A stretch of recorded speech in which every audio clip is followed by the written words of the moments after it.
all. Our condition in this country is infinitely better today than it was when we joined in the 1970s. And that's why, for me as a Conservative, politicians such as Margaret Thatcher, who helped create the single market, understood the benefits which the EU could bring. How do you maintain the benefits of frictionless trade, which can only come through essentially a single market and a customs union, and reconcile that with trying to fulfill the demands and expectations of those who voted to leave in the referendum, which in fact, in my view, largely constitute a mirage, particularly in terms of migration control or these third country trade agreements, which quite frankly are a fantasy and can never substitute themselves for leaving the best free trade agreement we have, which is that with our European neighbours. We do more trade with Belgium than we do with China. Any free trade deal comes with strings attached. We complain about the biggest free trade deal of all, which is the single market and the customs union. And of course it has the most strings because that's the only way you can make it work. Because a story has been woven that we are somehow trapped inside the EU and only trading inside the EU. And if we come out, then we go into a glorious golden world where there are unicorns and big mountains of gold everywhere. But it's a fact that hate crimes have spiked up after the referendum.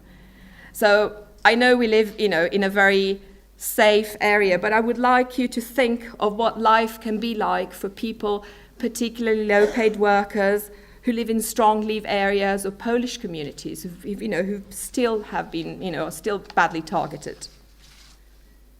23 months of uncertainty have proven to be an enormous burden for many of us. Many feel no longer safe due to the hostile environment, a term coined by Theresa May in 2012 to discourage immigration, a hostile environment which surrounds us and to which we'll still be greatly exposed when settled status is implemented. A lot has been said these days about the Windrush generation and the shameful treatment of these British citizens by the Home Office. If British citizens are treated like this, what will be of us? I'd like to say very strongly that the Windrush came here as British subjects just like us.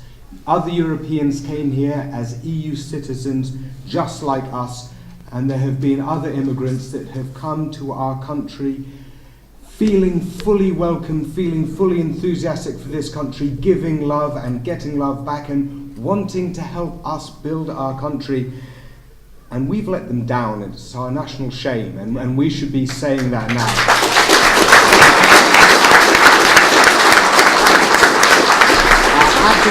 Our attitude has been wrong, and it's time to call it out very strongly as part of our national pride and as part of our national identity. Vote and an opportunity for people to reconsider whether, in the light of whatever deal the government is able to secure, this is still the course of action that they want. Yet actually, what we have succeeded in creating is revolutionary chaos. So when people stop believing in Brexit, Brexit will cease to exist. It's not going to happen. So we have to change people's minds and make them stop believing in Brexit.